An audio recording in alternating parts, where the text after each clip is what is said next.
Et on va enchaîner donc avec la deuxième séquence sur le retail média, qui est la table ronde. Et j'invite nos invités à nous rejoindre sur scène.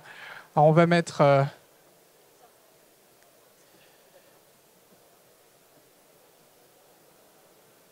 C'est dans le désordre par rapport aux photos. On a de la chance, on a 6 speakers sur une seule et même table ronde. C'est très rare d'avoir autant de monde, mais ça montre le dynamisme du sujet. Et on va commencer par un rapide tour de présentation. Camille, bonjour. Bonjour. Cofondatrice de Bascule, est-ce que tu peux nous présenter en quelques mots, quelques chiffres, ton activité? Je vois que tu es très impressionnée par tous ces regards. Ouais.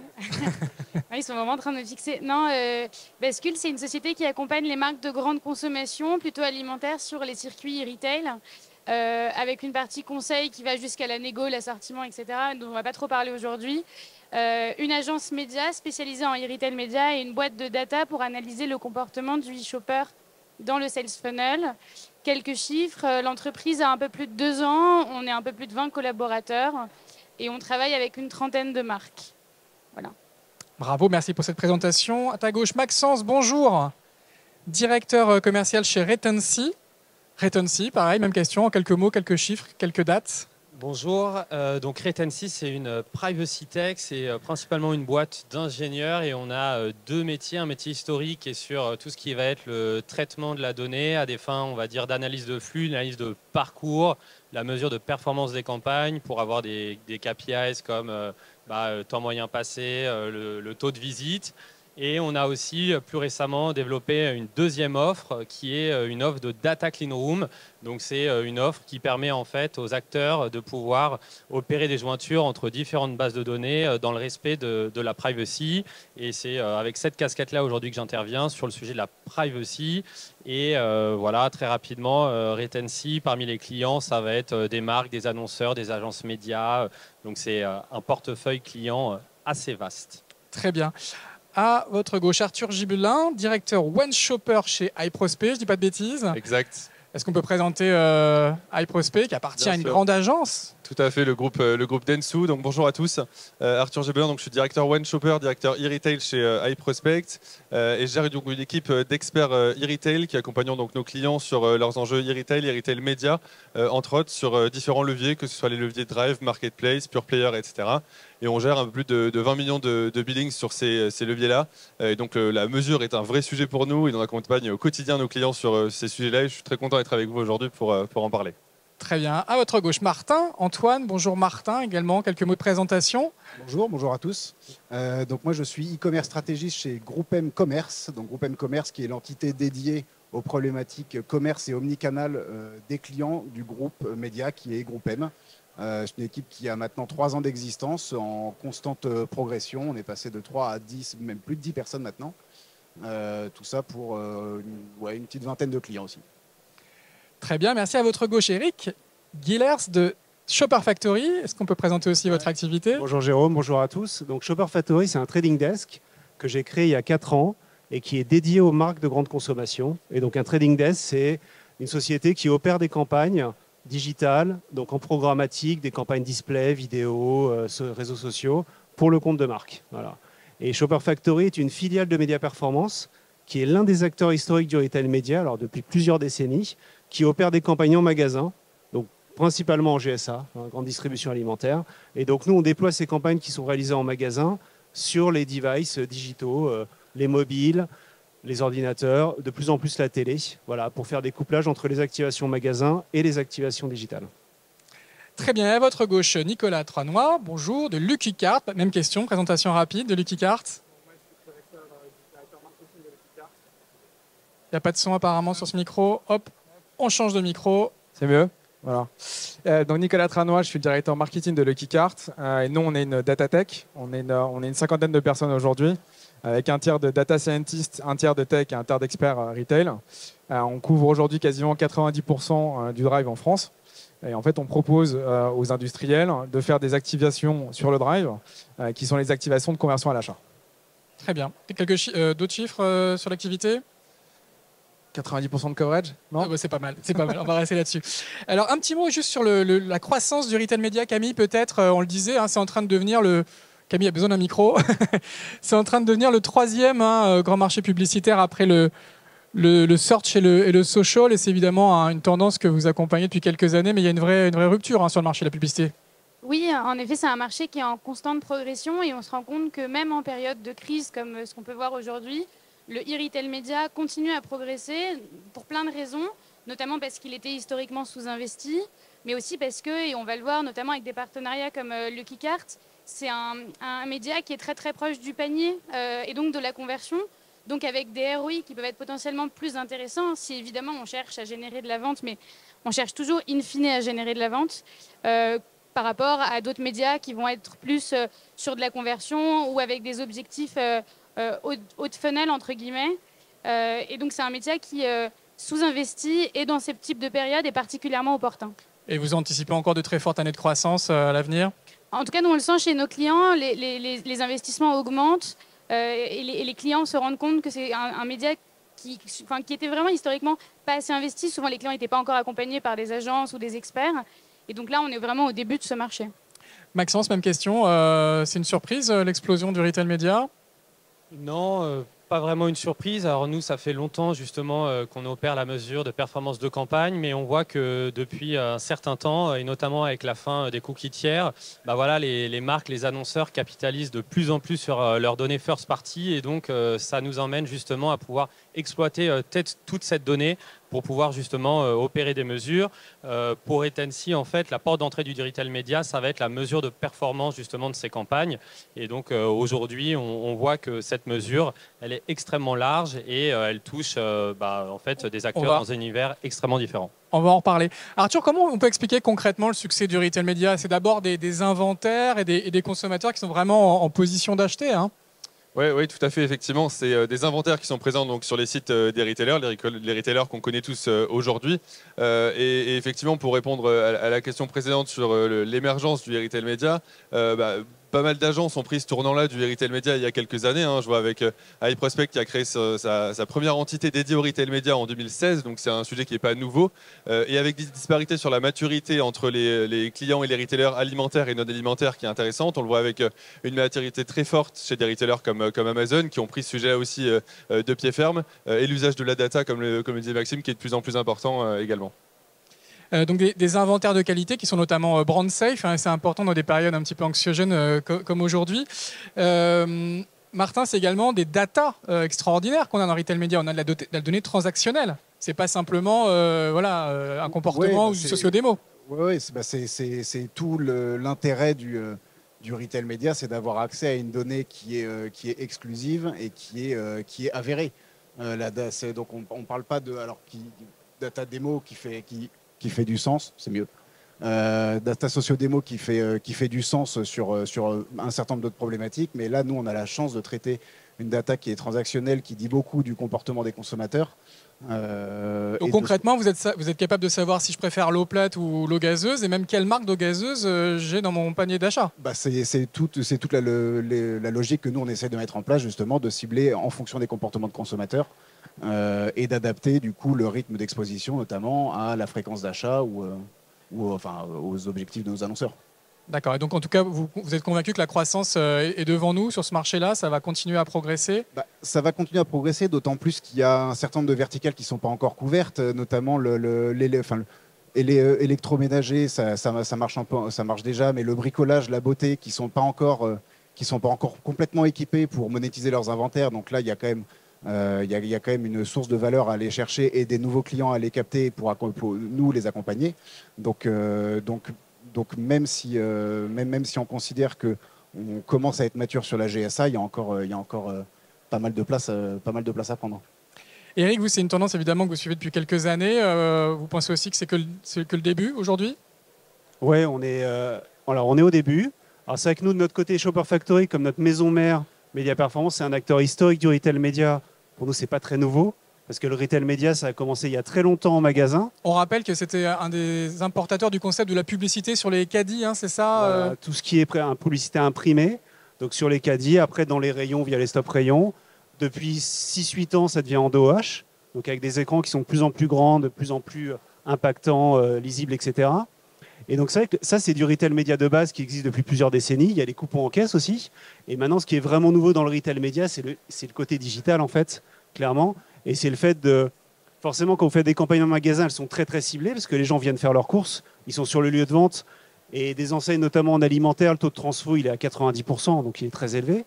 Maintenant, ce qui se passe, c'est bien de... Justement, nous, notre métier, c'est vraiment de pouvoir relayer les campagnes des marques de grande consommation, donc alimentaire, hygiène, beauté, en dehors des magasins, mais avec la même qualité de ciblage qu'en magasin.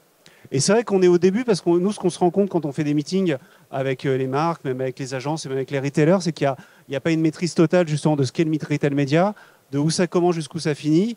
Et surtout le fait que le retail média, c'est du ciblage très précis, très fin, très granulaire.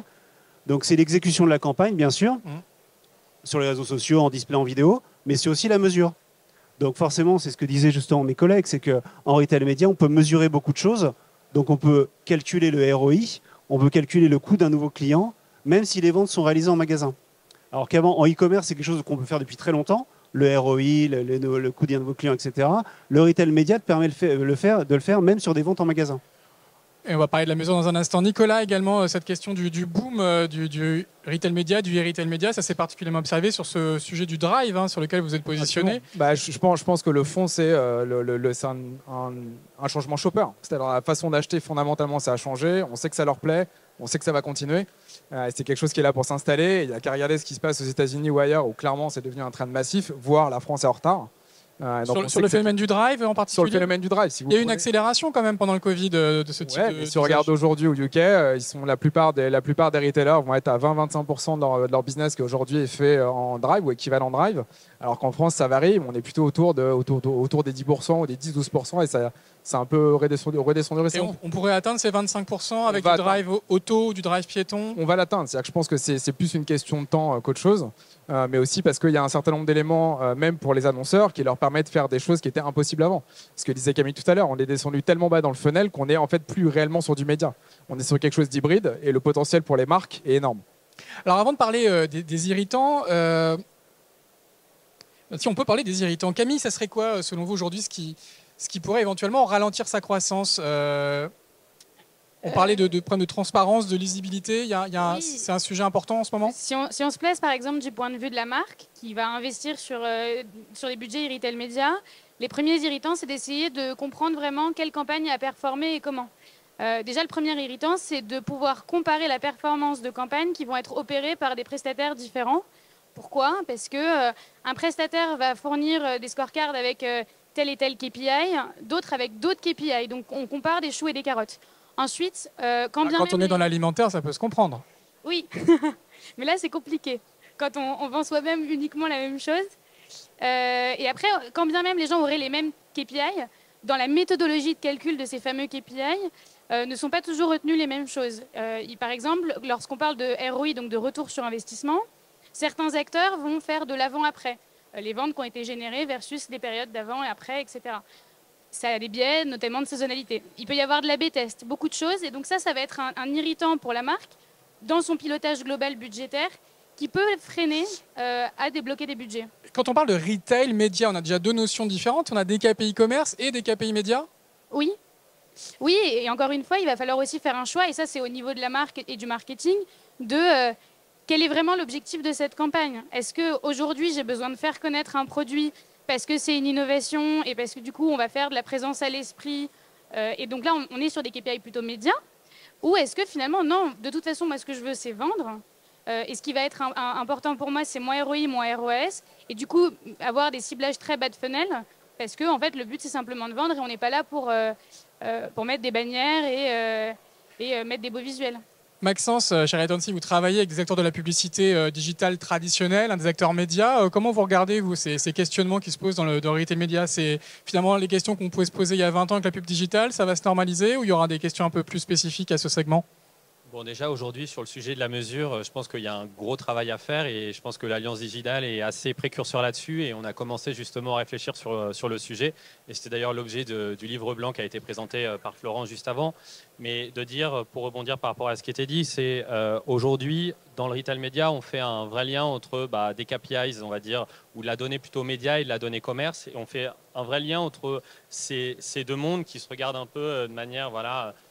Et en disant aujourd'hui on peut vraiment exploiter toute la donnée média pour justement la comparer avec la donnée des commerçants, de la donnée qui peut être récupérée sur un site internet, mais aussi dans un magasin pour justement exploiter au mieux toutes ces données. Et c'est d'ailleurs le nombre de ces données qui va faire qu'à la fin, on a des indicateurs les plus riches possibles.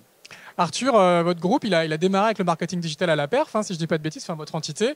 Et le retail média, finalement, vous redécouvrez des questions qui pouvaient se poser il y a 10 ou 15 ans? Oui, je pense effectivement que c'est des questions qu'on a depuis longtemps, qui étaient peut-être moins adressées à l'époque et moins regardées. On le voit avec le contexte économique actuel qui nous oblige, et qui oblige aussi nos clients et les marques à se pencher sur ces sujets-là pour rationaliser leurs investissements. On a aussi des clients qu'on fait évoluer avec différentes manières d'investir. On le voit avec différents types de KPI aussi qu'on utilise aujourd'hui, des KPI qui sont des KPI de pilotage et des KPI de reporting. On le voit aujourd'hui, on parlait de données médias et de données commerce. On essaie aussi de se nourrir de l'un et de l'autre, donc de se nourrir des données commerce pour nourrir le média. On le fait en relation et en partenariat avec les enseignes avec lesquelles on travaille pour pouvoir justement avoir une granularité la plus fine dans nos activations et dans nos pilotages à des fins business à la fin, parce que c'est ce qu'on va tous regarder, c'est quels sont les impacts sur nos campagnes quand on est sur des campagnes qui sont vraiment à la performance et qui doivent driver du business. Martin, en rebond, on le disait, donc un marché en croissance, mais qu'est-ce qui freine encore cette croissance aujourd'hui de votre point de vue? Ce qui pourrait éventuellement freiner la croissance, et c'est ce que Camille disait très justement, c'est pour ça qu'elle voulait s'asseoir en premier. C'est le besoin d'harmonisation qu'il y a entre tous les acteurs pour que les annonceurs puissent prendre des décisions éclairées quant à leur sujet média. Parce que le média, il est finalement qu'au service d'une stratégie marketing et retail. Les deux ne peuvent pas être dissociés. En revanche, comme nous, on est au départ des agences médias, ça va être notre manière de piloter ça. Et si on n'a pas une nécessaire granularité pour harmoniser la mesure et pouvoir comparer, pour le coup, il peut y avoir des freins ou en tout cas des décisions qui ne sont pas forcément les plus judicieuses pour nos annonceurs. Eric, vous partagez ce constat? Oui, tout à fait. Oui. En fait, ce qui se passe, c'est que c'est vrai que il y a deux côtés qui s'opposent entre le parti retail et médias. Retail, on va vraiment penser vente exclusivement, mais comme on active via du média, il y a des KPI qui vont être autres que des KPI de vente pure, même si on peut mesurer le ROI avec les différents leviers qu'on a à notre disposition, et c'est vrai que c'est là où c'est intéressant, on peut vraiment voir ce que rapporte une campagne. Comme on active beaucoup, alors notamment nous, côté Trading Desk, on va vraiment utiliser des formats publicitaires sur des grands sites comme Le Monde, par exemple, etc., ou des formats qui soient display vidéo. Donc c'est des formats médias qui ont un certain coût. Donc c'est vrai que notamment le calcul de la rentabilité, il se fait beaucoup sur le budget média de la campagne et pas forcément sur l'ensemble des coûts, parce que le média a un poids assez lourd. Et c'est ça qu'il faut comprendre. Et dans le retail média, c'est quand même assez vaste. Il y a des activations que vous pouvez faire on-site, comme avec Lucky Cart, et il y a ce qu'on fait nous qui est off-site, donc sur des grands sites médias, etc. Et donc forcément, c'est pas les mêmes niveaux de ROI et de rentabilité non plus. Et derrière, nous, ce qu'on fait en extension d'audience, en publicité digitale, même si on a un ciblage retail, il y a des notions, il y a des KPI de branding, d'intention d'achat, de compréhension du message qu'il faut ajouter pour bien mesurer l'intérêt de la campagne, en fait, en plus de la vente. Nicolas, donc on rappelait Lucky Card, vous faites plutôt du retail média sur votre propre site, on-site. Alors on le fait on-site, on est sur le site des enseignes. Les enseignes. Mais en fait, la différence par rapport à ce qui a été dit, je pense qu'il y a la notion de e-marketing mix qui est réelle, c'est-à-dire qu'on veut comparer les outils parce qu'il y a une pression budgétaire, mais vraisemblablement, il y a une complémentarité entre ces différents outils parce que chacun intervient à un niveau différent. La particularité qu'il peut y avoir là, l'opposition qui est un peu expliquée entre le retail et le média, à mon avis, n'existe pas. C'est-à-dire que je pense que ce que le e-retail média est en train de changer, c'est que le paradigme classique explose, parce que la limite entre qu'est-ce que la communication et qu'est-ce que de l'achat devient de plus en plus poreuse, voire n'existe plus. Et je pense que ce qui est difficile aujourd'hui pour les annonceurs, c'est que précisément les règles du jeu sont en train de changer, mais les règles du jeu sont en train de changer parce que c'est la façon dont les gens consomment. C'est pas une figure de l'esprit, c'est pas l'industrie qui veut ça, c'est comme ça qu'ils le font.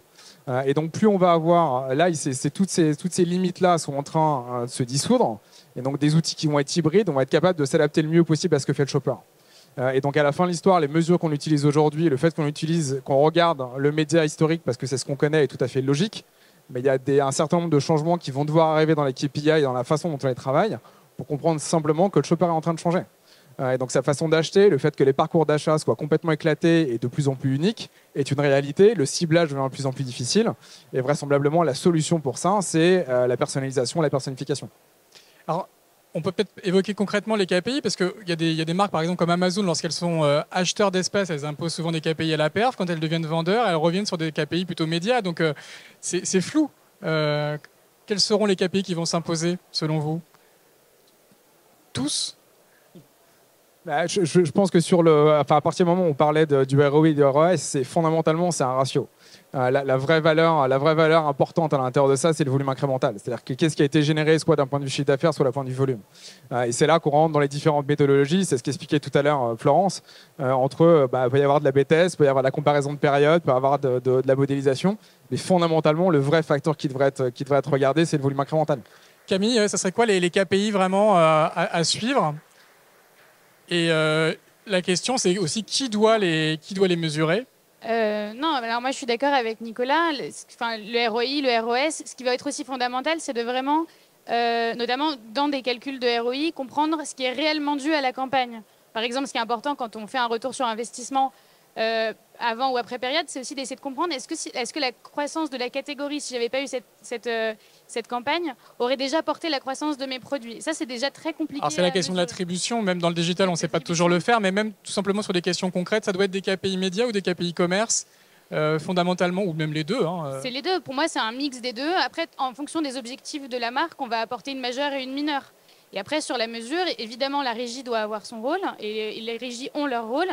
Mais les agences qui accompagnent leurs clients ont un rôle d'uniformisation tant que le marché n'est pas uniformisé. Ça va mettre du temps puisque c'est évident.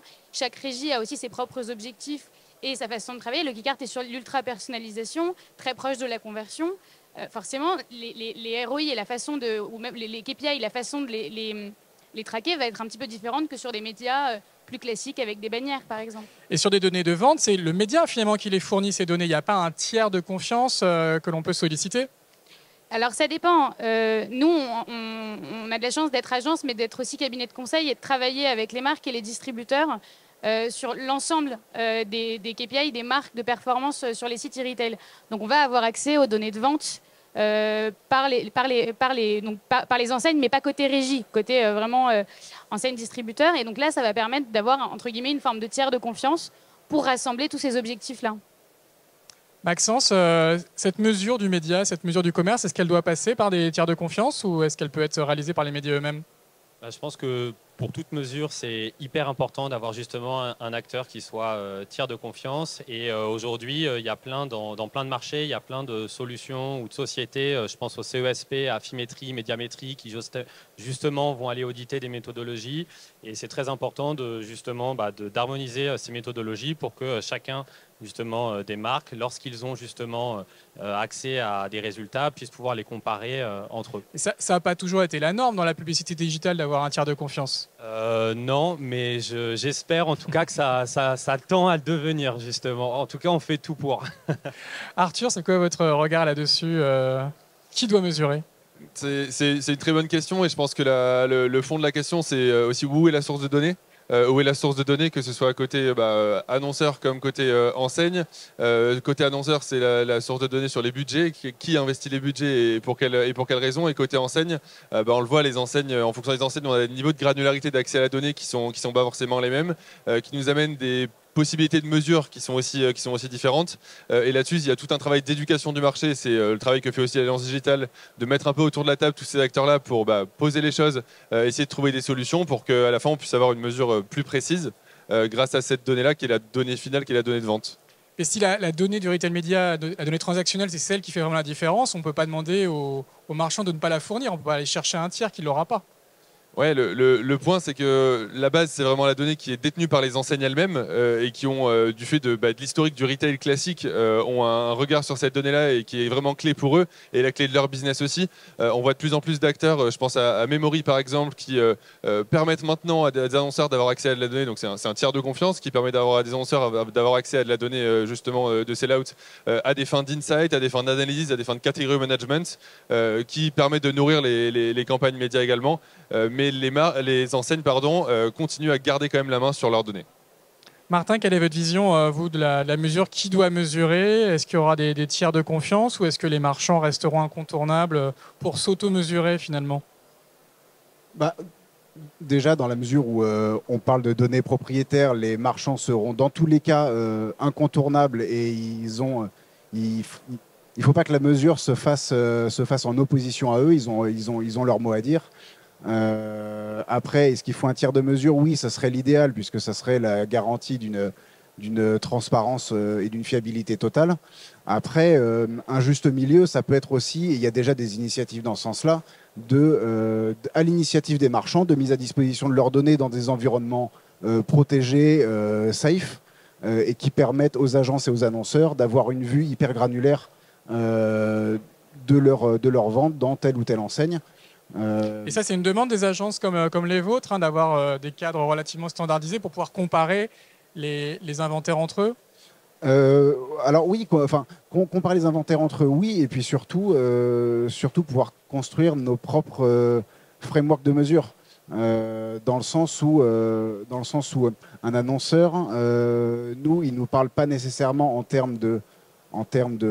pas toujours en termes de volume, mais parfois en termes de marge ou en termes de part de marché ou en termes de recrutement. Et ça, il n'y a que de toute façon les enseignes qui sont capables de nous fournir les données pour que nous, on soit capable de construire des méthodes de mesure pour sortir ces KPI. Donc c'est là où, dans tous les cas, cette démarche de structuration et d'harmonisation de la donnée ne pourra pas se faire sans les enseignes.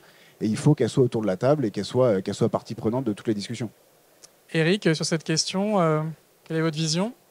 Oui. Alors, effectivement, les KPI, c'est très important. Le retail média permet de mesurer les ventes sur les campagnes réalisées, donc ça, c'est canon. Après, il ne faut pas oublier quels sont les objectifs de la campagne qui sont définis par la marque. Et nous, alors de notre côté, 40% des campagnes, l'objectif n'est pas de générer des ventes. Comme le disait Nicolas, comme le consommateur est en train de changer, le shopper change, les comportements changent, etc., les marques ont aussi besoin, bien sûr, elles ont besoin de voir les ventes générées, mais il y a un certain nombre de campagnes, elles ont besoin de comprendre, comme les attentes des consommateurs changent, elles changent leurs produits, il y a plus de naturalité, etc. Ça peut avoir des impacts sur l'aspect du produit. Est-ce que cet impact, il est compris? Et est-ce que la compréhension du message par rapport aux changements, aux modifications intrinsèques du produit sont compris par les shoppers ou pas? Et donc, nous, c'est à peu près 40% de nos campagnes. Donc, c'est de la notoriété, de la préférence de marque, des KPI médias traditionnels, on va dire. Tu as le brand lift au début, tu as tous les KPI médias, et après, tu as vraiment des KPI de compréhension du message, compréhension du positionnement de la marque, raison d'être, tu vois, et qui peut découler justement sur l'intention d'achat, qui n'est pas la vente en elle-même, mais est-ce que, d'accord, je me rends compte que telle marque a pris un virage naturalité, ils ont changé la composition de leurs produits, ils arrêtent d'utiliser des agents polluants, etc. Donc, est-ce que ça, déjà, je l'ai compris? Ça, c'est le premier truc. Parce que si le shopper ne comprend pas, ben voilà, pour lui, il ne va rien se passer, la marque, elle n'a pas changé. Et est-ce que ça lui donne envie d'acheter ou pas? Et donc ça, voilà, nous, c'est quand même 40% de nos campagnes. Donc, la majorité reste sur la mesure des ventes. Et donc ça, c'est des KPI médias qui peuvent être suivis par des tiers de confiance, on va dire, traditionnels de la pub digitale. Nous, on fait appel à des cabinets, des instituts d'études qui sont spécialisés pour faire ces mesures, d'accord, de notoriété, de compréhension du message, etc. Et on fait aussi appel à des plateformes de mesure tiers, comme LiveRamp par exemple, pour mesurer les ventes. C'est-à-dire que les données des enseignes sur lesquelles on fait les campagnes, ceux qui nous ont servi à cibler la campagne, pour cibler des acheteurs de pâtes par exemple, on va faire simple, et de pesto, pour une marque comme Barilla. Donc les données viennent des enseignes, nous on les active, après les enseignes nous renvoient les données de vente, réalisées sur la population qui a été exposée à la campagne, d'accord, donc les acheteurs de pâtes, de pâtes et de pesto chez Auchan, et on passe par la plateforme de LiveRamp pour mesurer les ventes. Donc, ce n'est pas nous, dans nos fichiers Excel, qui allons triturer les chiffres, parce que, bon, bah là, on peut faire un peu ce qu'on veut, hein, à partir du moment. Ça passe dans une plateforme qui s'appelle LiveRamp, et donc c'est traité selon une méthodologie qui est toujours identique, quelles que soient les campagnes, et qui donc donne des indicateurs de performance, le volume de chiffre d'affaires généré, enfin, le volume d'unités vendues, le chiffre d'affaires généré, le nombre de nouveaux clients gagnés, la progression de la part de marché de la marque promue au sein de sa catégorie ou de sa sous-catégorie. Enfin bon, il y a plein de KPI qui deviennent très très précis et qui indiquent justement en fonction de la période de la campagne, le produit promu, est-ce que c'est une innovation, est-ce que c'est un nouveau produit ou pas, bah, les performances potentielles. Et donc derrière le fameux ROI, ROS. D'accord. Voilà. Ça passe par ce partenaire. Voilà. Nicolas, quel est votre point de vue sur ces questions? Je pense que sur le tiers de confiance, en fait, il y a une alternative. C'est-à-dire que s'il faut que chaque campagne soit mesurée, il y a deux conséquences. La première, c'est qu'elles vont toutes coûter plus cher. Et la deuxième, c'est qu'elles vont toutes prendre plus de temps parce que ça va être plus compliqué de le faire passer systématiquement par un tiers. L'alternative serait simplement que les méthodologies utilisées par chacun des acteurs soient validées elles-mêmes. C'est-à-dire que chacun diffère, soit effectivement ce qui soit fait. Et un des exemples qu'on a, et de la même manière qu'on est en train de regarder, c'est de faire entre guillemets auditer ou vérifier les méthodologies par le CESP. Et ensuite, sur la partie de données, nous en l'occurrence, on a comme in-memory la chance d'avoir accès directement aux données des tickets de caisse, donc on sait que la donnée est juste. Et après, à partir du moment où la source donnée est une donnée first party, que la méthodologie est validée par un tiers, on peut considérer qu'on obtient le maximum tout en préservant des coûts qui se tiennent et un timing rapide. Pourquoi rapide? Parce qu'un des avantages du e-retail, c'est précisément sa rapidité. C'est-à-dire d'essayer quelque chose en tant que marque, de voir si ça fonctionne ou pas parce qu'on mesure correctement et de le modifier rapidement. On n'est plus en train de parler d'une copie télé ou d'une copie radio. C'est quelque chose qui a une fluidité spécifique qui, à mon avis, serait dommage d'éradiquer parce qu'on veut quelque chose qui soit forcément mesuré par un tiers de confiance alors qu'in fine, c'est une question de méthodo. Une question un peu technologique, on a parlé rapidement de la fin des cookies tiers sur le web. Alors ok, les cookies, ça survit notamment sur les sites des retailers, mais il y a quand même une petite musique en ce moment sur peut-être à terme la fin d'un ciblage individuel. On voit que Apple, Google poussent dans cette direction-là. On a aussi la question du Privacy Shield avec la difficulté d'utiliser des adtech nord-américaines. Est-ce que ça peut aussi bousculer vos métiers? Est-ce que les méthodologies que vous employez aujourd'hui pourraient devenir plus compliquées dans quelques années, Camille, avec cette approche peut-être plus par cohorte, avec des changements techno? Oui, bien sûr. Après, ce qui est vrai, c'est que c'est étonnant, d'un point de vue business en tout cas, de passer d'une approche ultra personnalisée à une approche par cohorte. On passe du one-to-one ou few-to-few. Oui, et du coup, d'un point de vue business pour nous en tout cas, c'est aussi, entre guillemets, perdre une forme de granularité qu'on peut avoir aujourd'hui. Donc oui, ça aurait un gros impact. Parce qu'on pourrait avoir le sentiment que le futur c'est l'ultra personnalisation, ce que fait le Keycart. Donc ce serait étrange pour nous de revenir à un système de cohorte où par exemple on pourrait partir du principe que du coup les shoppers sont des groupes de shoppers, etc. Dans la réalité du business, un shopper est un shopper. On peut faire des groupes de classe d'âge, de sexe, de CSP, etc. Si on veut réellement affiner et avoir une performance business optimisée, l'ultra-personnalisation est quand même en général un petit peu plus fiable. Mais il faut anticiper quoi dans les prochaines années? Je pense que c'est très dur à anticiper. Évidemment, il y a beaucoup de choses qui se disent. On a intérêt à ce que ça se fasse plutôt au niveau européen versus au niveau américain parce qu'on défend évidemment l'Europe. Après, on entend aussi beaucoup d'éléments sur la plateformisation européenne des données. Est-ce que c'est bien? Peut-être. Le consommateur a tendance à devenir de plus en plus européen et on voit des points de convergence entre les différents pays, mais le shopper et la structure du retail entre les pays européens est très différente. Le shopper en Allemagne n'a rien à voir avec le shopper français. Donc est-ce que c'est un mieux? Je ne sais pas. Je voyais Le Monde par exemple hier, je crois qu'il a annoncé qu'ils avaient arrêté l'utilisation de Google Analytics cet été, donc c'est précisément de la mesure média. On peut se poser en tout cas la question pour le retail média. Maxence, en tout cas, ça c'est des questions, je pense que chez Retency, vous militez dans ce sens depuis déjà quelques années. Ça fait très longtemps qu'on parle de ce sujet-là. Moi, ce que je voulais dire, c'est que on est tous d'accord pour dire qu'il y a énormément de données disponibles, que ce soit côté média ou côté retail en fait, et que finalement, ce qu'on oublie souvent, c'est que pour exploiter toute cette donnée, pour la traiter, pour l'analyser, il faut quand même avoir des opt-in parce que c'est de la donnée éminemment personnelle dans la plupart des cas, notamment lorsque l'on est sur de la donnée CRM. Et donc aujourd'hui, si on veut effectivement faire des choses et aller dans l'ultra ciblage, il faut s'assurer d'avoir les bons opt-in qui nous permettent justement de pouvoir rentrer dans cet ultra ciblage. Nous aujourd'hui, et ça fait comme tu le disais très longtemps qu'on est sur ce sujet, et notamment avec un procédé assez unique d'anonymisation de la donnée qui permet en fait de traiter de la donnée individuelle sans consentement, et donc on travaille sur la base de segments, ce qui nous permet justement en fait d'appliquer les principes assez vieux du marketing, du look-alike, et donc d'avoir des reach extrêmement importants et y compris sur des audiences qui n'auraient pas forcément donné d'opt-in, parce que je crois qu'en 5 secondes vous pouvez c'est l'anonymisation à brave délai. Donc nous en fait ce qu'on fait, c'est qu'on peut comparer de la donnée d'exposition média avec de la donnée CRM d'un annonceur. On anonymise chacune de ces deux bases de données et puis on peut déterminer il est commun, et ensuite à des fins de mesure, d'insight, d'enrichissement et même d'activation. D'accord, donc un petit peu moins de granularité, mais par contre un reach beaucoup plus large et Exactement. peut-être moins d'ennuis juridiques. Et dans le respect de la législation. D'accord. Arthur, c'est cette nouvelle législation, enfin qui a déjà 5-6 ans, mais on voit désormais l'application concrète, hein, avec l'abandon de certains outils, des nouveaux concepts qui émergent, ça va bousculer un peu vos habitudes aussi. Alors effectivement, ça impacte nos métiers, ça impacte nos métiers en tant qu'agence. De mon point de vue et en tant qu'entité aujourd'hui, on a quand même une partie de nos métiers qui sont sur de l'activation on-site, donc moins liée de la donnée transactionnelle, sur lesquelles on est aujourd'hui sur de la donnée contextuelle, navigationnelle, hein, c'est-à-dire un shopper, un consommateur se rend dans le rayon boucherie où il tape le mot-clé saucisse, mettons. Donc là, on est vraiment sur... pas de la donnée perso. Voilà, c'est pas de la donnée perso, donc là-dessus, on est tranquille. Et une grande part aujourd'hui des investissements qu'on a de la part des marques sont sur ce type de données-là.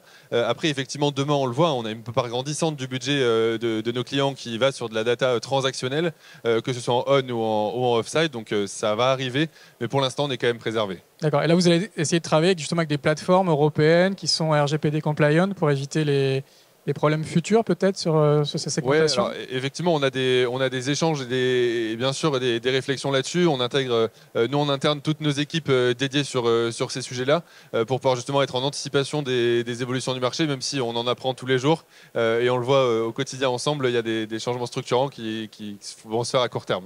Ouais, Martin, c'est les tendances que vous anticipez également, j'imagine, chez GroupM. Et puis l'Europe est un peu en première ligne parce que vous êtes un groupe mondial. Hein. Là, on est vraiment en première ligne sur ces sujets-là. Oui, non, c'est des sujets qu'on adresse. Alors je rejoins ce qui a été dit dans le sens où beaucoup d'annonceurs grande distribution, eux, sont plutôt dans une logique de part de voie où il faut aller préempter un territoire on-site. Donc là, on n'est plus on n'est pas dans de la donnée personnelle. Donc de ce point de vue-là, c'est un peu moins gênant. Après, la priorisation des plateformes, est-ce qu'on a une préférence pour les Européens ou les Américains? Honnêtement, pas tellement, puisque nous, on va surtout s'attacher à savoir ce qui fait du sens et ce qui fait de la valeur pour nos clients. Si c'est un groupe américain, ce sera américain. Alors bon, moi je dis ça, effectivement, groupe M, oui, on est américain. Il y a le Privacy Shield, hein, on le voyait sur Google Analytics, qui a l'air d'être qualifié. À cause du Privacy Shield, c'est peut-être compliqué d'utiliser certaines plateformes cloud américaines désormais. Enfin, c'est ce que nous disent les CNIL. On verra. L'avenir le dira. L'avenir le dira. Et après, si on en revient à l'Europe, là, on a eu le mauvais exemple de la fusion avortée TF1-M6, qui était l'occasion de créer un géant, même français en plus, pour concurrencer les Américains. Donc, bon, tous les signaux ne sont pas complètement ouverts pour l'instant pour nous doter d'une capacité de concurrence. Eric, cette question de l'évolution du ciblage et des sujets autour de la privacy qui prennent du poids, évidemment, dans vos métiers, comment vous les anticipez ?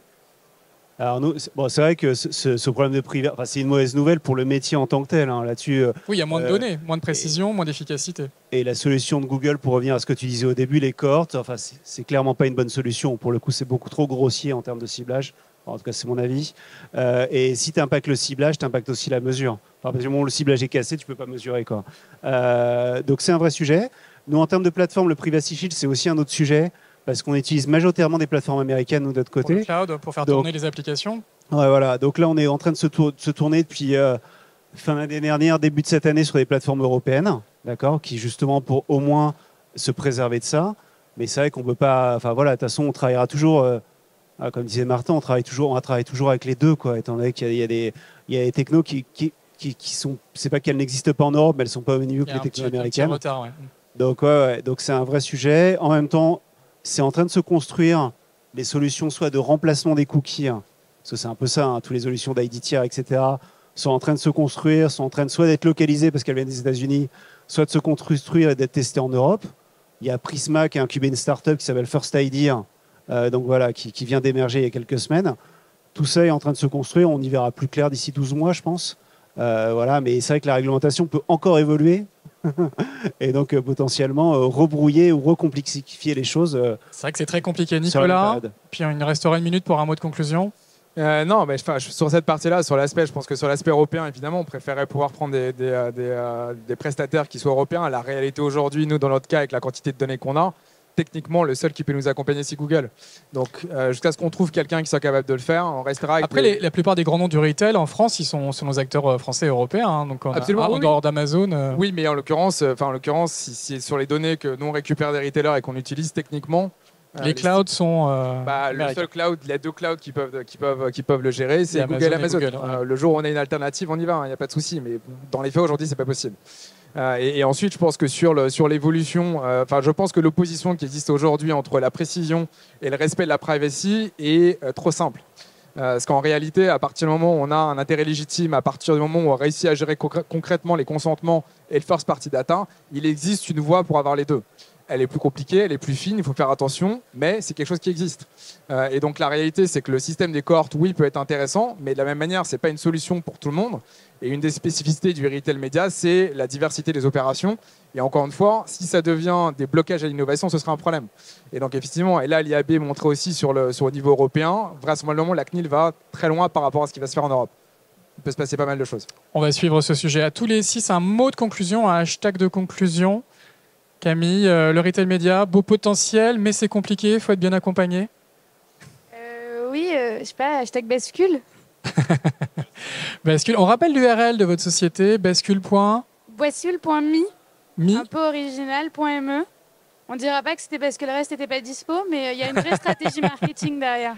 D'accord, et on rappelle cette double compétence, vous le disiez, agence et cabinet de data, c'est ça? Super. Maxence, un mot de conclusion également pour Retency. Alors pour ceux qui ont fait des cours de marketing, ils ont appris la règle des 4 P, prix, produit, place et Promotion, placement, exactement. C'était à l'ère de Kotler, la data, je crois, Kotler. Et ouais, j'ai déjà oublié, c'était il y a longtemps. Mais du coup, à l'ère de la data et de la privacy, il faudrait la règle des 5 P avec le hashtag P de privacy. Oh là là, une belle idée de Retency. Ajoutons un. Il faut appeler M. Kotler, je ne sais pas s'il est encore en vie, mais on va lui proposer. Hein, elle est bien, vous allez la replacer. Hein. Pas mal. De mon côté, je pense que ce serait pas le P ni le B, mais le C de confiance. Et confiance, pourquoi? Parce qu'effectivement, aujourd'hui, en tant qu'agence, nous, on se place en tant que tiers de confiance entre l'annonceur, le retailer et le shopper aussi. Et donc, c'est important d'avoir confiance en nous, en le marché, et c'est la confiance. Et on n'hésite pas à aller sur le site d'iProspect pour en savoir plus. Martin, également, un hashtag de conclusion, on me dit d'arrêter, donc très vite. De conclusion, le niveau est élevé. Moi, je dirais plutôt ensemble ou collaboration, puisque c'est toutes les avancées ou les chantiers dont on a parlé, elles ne peuvent pas se traiter que d'un côté de la chaîne ou de l'autre, agence ou. Et c'est souvent les agences qui font le lien entre tous les acteurs de cette chaîne. Nous, en tant qu'agence, on a une position privilégiée puisqu'on est vraiment en milieu de chaîne. Donc voilà, nous on a bien conscience que tout ça, il faut le faire avec les enseignes, avec les annonceurs. Et avec Groupe M Commerce. Et avec Groupe M Commerce, évidemment. Évidemment, merci Martin. Un mot de conclusion, Eric, aussi, pour Shopper Factory. Oui, donc pour Shopper Factory, au global, sur le retail média, on peut parler d'efficacité, parce qu'on sait à qui on parle. Voilà, c'est du ciblage vraiment fin, avéré. Et on peut mesurer les impacts. Donc ça marche. Voilà, exactement. Donc je pense que l'efficacité est importante.